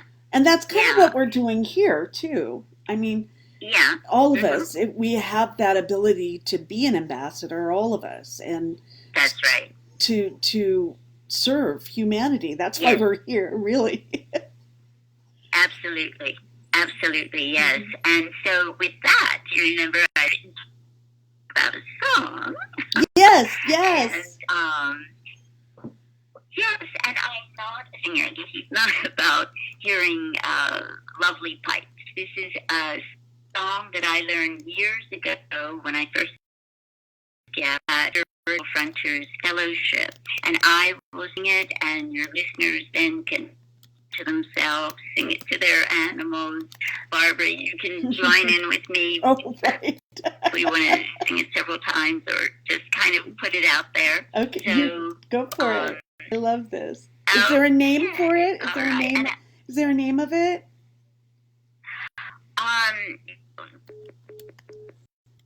Oh, I lost her. We'll get her right back.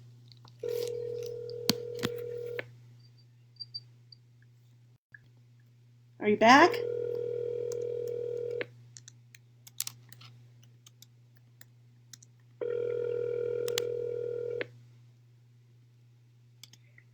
Barbara? Yes, you're back. That was so weird. Wasn't that weird? What? I don't know what happened. It just did that. Oh, goodness. Well, somebody's listening and doesn't want me to sing this song. I think it's fantastic. I'm excited. Oh, my goodness. Well, I'll sing it. I'll get it underway, and then we'll see where we go. So this is how it goes, and I will just take a moment and center. Okay. You are blessed. You are loved. Because you are divine. And it's like a round, you know, you just pick it up and continue. And if you would want to, couldn't necessarily have to sing it. We could say it, because I could hear my voice getting higher. Higher. I have an alto, but hey, I'm ready. I'll try anything once. Okay, so I'll go high and you'll go low? Okay. All right. Should we do it on the count of 3? Yeah. All right. Here we go. 1. Oh, yay. Thank you, Martha. 1, 1, 2, 3. You are blessed. You are loved.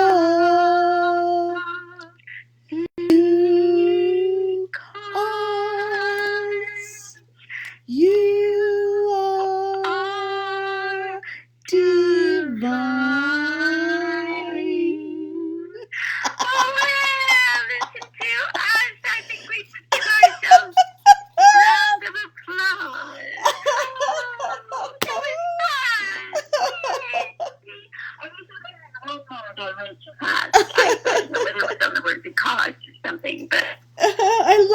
I'm gonna sing that. Yeah, I mean, for our first Yeah. time, we might take that on the road, Glenn. Okay, we'll take that show on the road.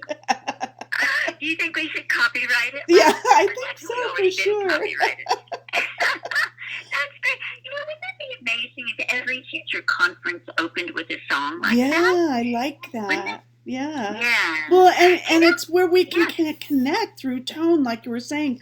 I was hoping Yeah. you could maybe do a tone from your the Phoenician, I call them Phoenician, but I don't know. Can you Oh, your other star family? that's amazing. That's brilliant of you. That's absolutely brilliant of you. Let me have a minute and let me go in and see clairvoyantly, audibly, sentiently, and cognizantly how they might deliver that. Okay. And what I'm hearing actually through language is that this would be a tone that would be emanating from my soul as opposed to my throat. Oh, I like that. Yeah.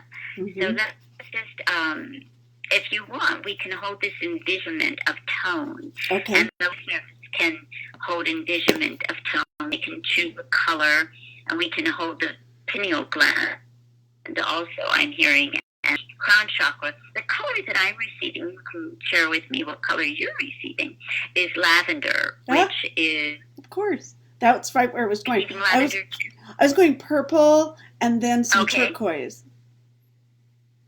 Beautiful, beautiful. So the lavender in my training, Mm-hmm. is spiritual intelligence, and turquoise, as we know, is healing. Mm-hmm. So we've got spiritual intelligence mixed with healing. Mm-hmm. And so the tone that I'm hearing inwardly is, it's a tone crescendoing like up a mountain and then coming down the other side of the mountain. So it's incorporating wave frequency.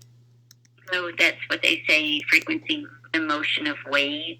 What I mean by that, sound wave. Mm-hmm. Okay, here's what I'm hearing. I'll just put it out there. I've never done this before. And we'll just see. Okay? And I put in a light for the highest good of all concerned. I like that. Thank you.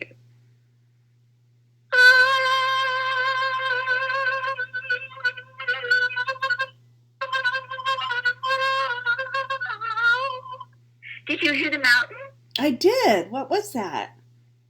It was like, when sound was fluid, sort of in one way, it was going up the mountain, and then when it would break, mm-hmm. that would be coming down the other side of the mountain. Oh, I love that. You did? Yes. What did it sound like? It sounded like it had focus. Really? Mm-hmm. Let's ask the listeners if they would want to volunteer what they heard. Okay. Yes, listeners, if you would like to go and chat and tell us what you heard maybe let's do it a couple times. Is that all right? Okay. Because you and I are in sync pretty good. But let's do it a couple times. We have only 6 more minutes. So, and the show's over. At the end of the show? Yeah. At the end of the show? Yeah, 2 hours. Oh my God. I know. Oh my God. I know. Okay, then you know what? If we only have 6 minutes, I want to do something for the animals. Okay, let's do that instead. I think they got it. They'll listen to this, in the archives. They can go to Revolution Radio archives or to listen to this again, or later on Facebook and later on the Cosmic Oracle YouTube show. And what was that later on? It'll be posted on YouTube 2 weeks, about a month from now. So. Okay, that'll be perfect. So what I want to do for the animals is kind of a meditation I've before. So this is just coming from the top of my head. And if the listeners and the public and the universe and you and I, Barbara Jean, envision each animal in every location on Earth as a whole, complete stunning, sterling ambassador of love, sending their sound frequency into the heart, mind, and soul of every human on the planet, particularly focusing on those humans who come from a darker perspective.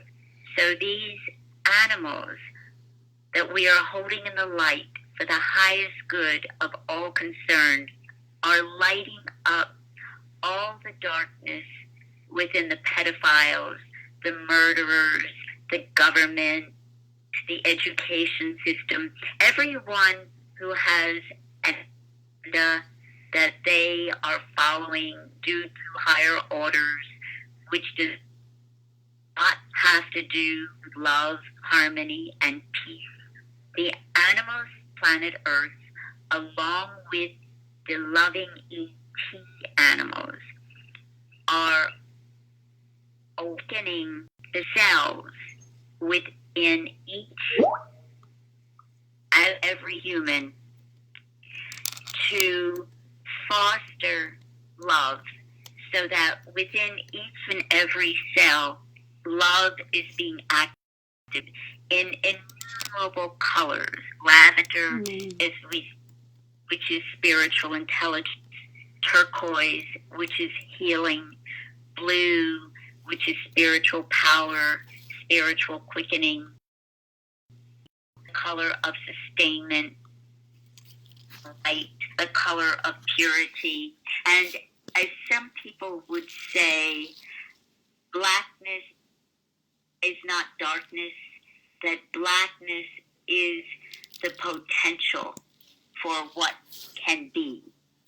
So we don't have to think of something because it is a darker color in a negative fashion.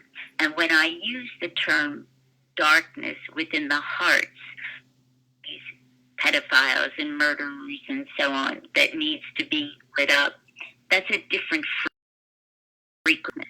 But that darkness is also potential, which is what we're asking the animals to do, to share their love, their truth, their knowledge, their history with humans, because they are the teachers. They are. Of planet Earth and the goddesses of planet Earth, and work with Anna, who is Jesus' grandmother, who was one of the foremost healers on the planet, and they work with Saint Bridget, who is the Celtic goddess of cattle, and they work with Mary Magdalene, who most people don't know channeled light transmissions. So the animals are in league with the Native American medicine men, with the goddesses of Earth, with the benevolent ET, with the inner understanding that is asleep within all humans, that needs to be taken awake. That's the end of our show. That's the end of your meditation. And everyone, thank you for being here. Thank you for leading this meditation. Thanks for all your love and energy you brought to the show today. And your much love to your, my friend. See everyone next week. We'll have Nancy Tremaine interviewed next week. So see you next week. And much love to everyone. Bye-bye. Thank you, Barbara Jean. We'll be right back.